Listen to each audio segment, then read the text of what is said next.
So I'm not sure about the color of these frictions from the factory, but they look smoked to me.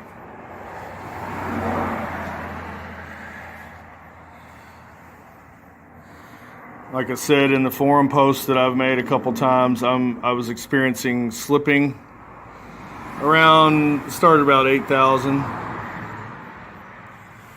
RPM, and here's why. Look at all these steels. These steels are smoked. A couple of them are burnt pretty bad.